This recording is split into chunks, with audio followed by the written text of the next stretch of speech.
Cataract classic రెటినాలకు world class treatment ఇప్పుడు మన బీరంగూడలో అమెరికన్ లేజర్ ఐ హాస్పిటల్స్. అప్పుడు నేను రావు గారి ఇల్లు సినిమాకి నేనే తరణి రావుని ఒక ఏముంటుందని మీరు పెద్ద డైరెక్టర్ దగ్గరికి వెళ్ళకుండా మీరు చెప్పినట్టు డైరెక్టర్ని పెట్టుకుని నేను స్టోరీ రాసి అలా చేద్దామని సురేంద్రను ఒప్పించి తరణీరావు వాజ్ ది అసిస్టెంట్ మన కలెక్టర్ గారు అసిస్టెంట్ రికమెండ్ చేసి ఆయన పెట్టించి అనమాట. అక్కడ ప్రాబ్లం ఏమైపోయిందంటే ఇప్పుడు తరణి సురేంద్రకి నా మీద ఉన్న ఇంప్రెషన్ తోటి స్టోరీ ఐడియా కూడా నాదే ఎక్కువ నాకు ఇంపార్టెన్స్ ఇచ్చారు. ఇప్పుడు తరణి ఏమన్నా చెప్తే నా వంక చూశారు, ఇంకా తరణికి అసలు ఇరిటేషన్ వచ్చేసేది నా మొహం చూస్తే. సో మొత్తానికి ఆ కాన్సెప్ట్ స్టార్ట్ అయిపోయింది. ఇంకా తరణికి అంటే ఆల్మోస్ట్ కళ్ళల్లో ఒక అంటే నన్ను చూస్తే ఒక అంటే తను ఒక 12 ఏళ్ళు 13 ఏళ్ళు అసలు ఈ ఎవడో ఇంగ్లీష్లో మాట్లాడతాడు, కాలు మీద కాలేసి కూర్చుంటాడు, అదే ఆయన ఇంప్రెషన్. ఇంకోటి నేను చెప్పే లాంగ్వేజ్ సురేంద్రకి అర్థమైనట్టు తరణికి అర్థం యూనో. అప్పుడు ఒక పాయింట్లో ఏం చేశానంటే నేను ఈ లోపల నాగార్జునతో మాట్లాడుతున్నాను, నాగార్జున ఫిల్మ్స్ కూడా ఫెయిల్ అవుతున్నాయి ఆ టైంలో. అందరికీ ఇంట్రెస్ట్ ఇంప్రెషన్ ఉంది కానీ రాముని పెట్టి సినిమా తీసేద్దాం అనే డెసిషన్ ఖచ్చితంగా ఎవరు తీసుకోవట్లే. దట్ ఈస్ అది గాల్లో ఉంది. సో ఇంకొక పాయింట్ ఆఫ్ టైంలో ఈ రావు గారి ఇల్లు షూటింగ్ జరుగుతూ ఉంటే నేను తరణికి అసలు తను చూస్తే పడట్లేదు సురేంద్ర, ఎందుకు ఆయన మూడ్ పాడు చేయటం అని నేను బయట కూర్చున్నాను. ఫ్లోర్లో షూటింగ్ జరుగుతుంది. షూటింగ్ జరుగుతూ ఉంటే నాగేశ్వరరావు గారు దానికి ముందు ఎప్పుడో ఎవరితోనో ఇంగ్లీష్ సోషల్ మాత్రాన్ని తీసేస్తాడా అని ఎక్కడో అన్నట్టు నేను విన్నా.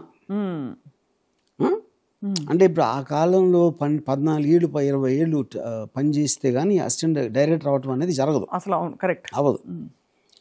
అంటే ఇప్పుడు ఒకవేళ నాగార్జున డెసిషన్ తీసుకున్నా ఆయన ఏమన్నా అంటారా మధ్యలో అనేది నాకు ఒక కన్సర్న్ ఉండేది. అప్పుడు ఈ షూటింగ్ జరుగుతున్నప్పుడు నేను బయట ఉంటే ఈ తరణి గారు నేను రాసిన సీన్ ఏదో తీస్తున్నారు. అది నాగేశ్వరరావు గారు సడన్గా ఏంటి ఇంత స్టూపిడ్గా ఉంది సీన్, అసలు అది ఎలా అవుతుంది అని ఏదో చెప్పారు సీన్లో. ఎవరు రాశారు ఇది అంటే రాము రాశాడు అని చెప్పారు తరణి, ఆయన తప్పించుకోవడానికి. సరే నన్ను పిలిపించారు. నేను వచ్చి అంటే ఏంటి ఇది అసలు ఏది అని అన్నారు. లేదండి అంటే తరణికి అర్థం లేదని అర్థమైంది. అలా కాదండి, మీరు వస్తున్నప్పుడు అతను ఎదురుగా రాడు, అతను ఆ టేప్ నుంచి వచ్చిన తర్వాత మీరు ఎంటర్ అవుతారు. ఇది కరెక్ట్, మరేంటి ఎలా తీస్తామంటే అన్నారు తరణి. ఆ రోజు రాత్రి ఈ టోల్డ్ సంబడి వెంకట్కో ఎవరికో ఏమో అనుకున్నాను కానీ రాజుగారి అబ్బాయిల విషయం ఉంది అన్నట్టు అన్నారు. అంటే ఆయనకు ఒక పాజిటివ్ ఆస్పెక్ట్ వచ్చింది. ఇప్పుడు అందరూ పాజిటివ్ మూడ్లో ఉన్నారు, ఇది మోర్ ఆర్ లెస్. ఇంకా still they are not able to take the decision ఎప్పుడు ఏంటి అని. ఇప్పుడు నాగార్జున ఆల్రెడీ 2-3 సినిమాలు ఉంటాయి కదా లైన్లో. రైట్. అప్పుడు ఈ కలెక్టర్ గారి అబ్బాయి రావు ఈ లోపల రావు గారి ఇల్లు దగ్గరకు వచ్చేసి అది ఆడుతుందా లేదో నాకు తెలియదు. అంతసేపు నేను క్రియేటివ్లో ఎక్కువ ఉన్నాను కాబట్టి దానిది నా మీద పడుతుందేమో అని నేను స్లోగా సురేంద్రకి కొంచెం బ్రెయిన్ వాష్, అంటే మనం రాసిన దానికి తీసిన దానికి సంబంధం లేదు, అంటే నన్ను తప్పుకోవడానికి నా రెస్పాన్స్ తప్పించుకోవడానికి మెల్లమెల్లగా నేను వేసి but it work well, decent, it was decent Iran. అది దాని తర్వాత ఇంకా నెక్స్ట్ ఫిల్మ్ మళ్ళీ చేయటానికి కోదండరామిరెడ్డి గారు వాజ్ బిగ్గెస్ట్ డైరెక్టర్ ఆ టైంలో. కోదండరామిరెడ్డి గారు ఈ వాజ్ సో బిజీ, ఆల్మోస్ట్ ప్రతిరోజు షూట్ చేస్తారు ఆయన టైం లేదు. గణేష్ పాత్ర అని రైటర్, వాళ్ళు కూర్చుని రాసి ఒక స్టోరీ. అది అప్పుడు ఆ టైంలో సెల్ ఫోన్స్ లేవు కదా, మేము చెన్నైలో ఉన్నాం.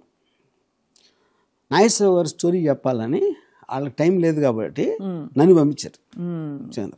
నేను వచ్చి నాగేశ్వరరావు గారికి ఒక దాన్ని తిప్పి వేరేదో చెప్పా, ఆయనకి నచ్చకూడదు అనేది నా కుట్ర.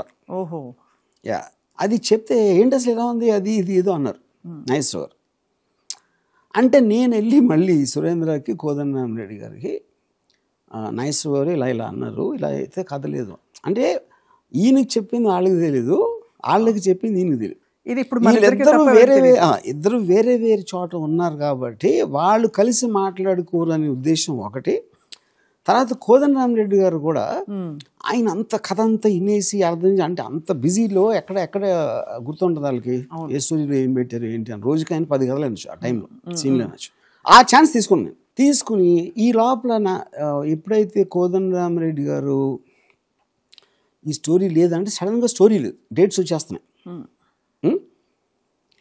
అప్పుడు నేనేం చేశానంటే నాగార్జున దగ్గరికి వెళ్ళి నాకు డైరెక్షన్ ఛాన్స్ ఇప్పుడు సడన్గా స్టోరీ లేదు, నీ డేట్స్ ఉన్నాయి, ఇప్పుడు కోదండరామిరెడ్డి గారికి మళ్ళీ స్టోరీ చేయాలంటే ఎప్పుడు అవుతుంది, నాకు ఇచ్చే ఉద్దేశం అంటే ఈ టైం నాకు ఇవ్వచ్చు కదా అన్న. అప్పటికి మీ స్టోరీ అంతా రెడీ, నాది ఎప్పటి నుంచి రెడీ. అవును కరెక్ట్ అదే. అప్పుడు సురేంద్ర వచ్చారు. అప్పుడు నాగార్జున సురేంద్ర చూసి రాముతో చేయొచ్చు కదా, ఇప్పుడు కోదండరామిరెడ్డి స్టోరీ లేకపోతే చేయొచ్చు కదా అంటే చేయొచ్చు, ఇంకేమంటారు. నేను నన్ను అక్కడ ఇప్పుడు సురేంద్ర కూడా చేయాలనే ఉంది, లేదని కాదు, కాకపోతే డెసిషన్ తీసుకోవడానికి they are having a problem. అప్పుడు నేను సరే వెంకట్ ఏమో లేరు అప్పుడు. ఇప్పుడు Venkat important as a brother and Nageshwar కొడుకు, Surendra of course and of course Nagarjuna. వెంకట్కి వీళ్ళు చెప్తే వెంకట్ ఏమంటారో తెలియదు. అందుకని వీళ్ళు వెంకట్ని కలవకముందే నేను వెంకట్ని కలవాలి అని డిసైడ్ చేసుకుని రాత్రి వెయిట్ చేసి ఆయన 11కి ఇప్పుడు వచ్చారు. నేనేం చెప్పానంటే Surendra Nagarjuna decided to give me నాతో సినిమా చేయడానికి డిసైడ్ చేసుకున్నారని చెప్పా.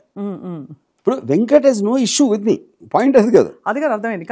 అంటే కాదు ఎందుకు అంటే మీరు ఒకవేళ కాదంటే వాళ్ళిద్దరూ చేసేస్తారని ఒక సైకలాజికల్గా చిన్న సబ్టెక్స్ట్ అది.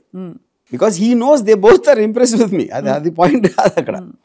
కానీ ఎప్పుడైనా ఏమవుతుంది అంటే మరీ ఇంత తొందరగా చేద్దామా అది చేద్దాం అని చెప్పచ్చు, ఎవరికన్నా ఏదైనా ఐడియా రావచ్చు. నాకు ఒక బ్రేక్ ఇవ్వటం దాని ప్రయారిటీ కాదు కదా, థాట్ ఉండొచ్చు, కానీ నేనేంటంటే ప్రయారిటీకి పుష్ చేస్తున్నా నా కాంటెక్స్ట్లో. సో వెంకట్కి ఎప్పుడైతే చెప్పానో వెంకట్కి ఆల్రెడీ ఇంప్రెషన్ ఉంది కాబట్టి ఆయన వీళ్ళు మొత్తానికి ముగ్గురిని ఒక తాటిపైకి తీసుకొచ్చారు.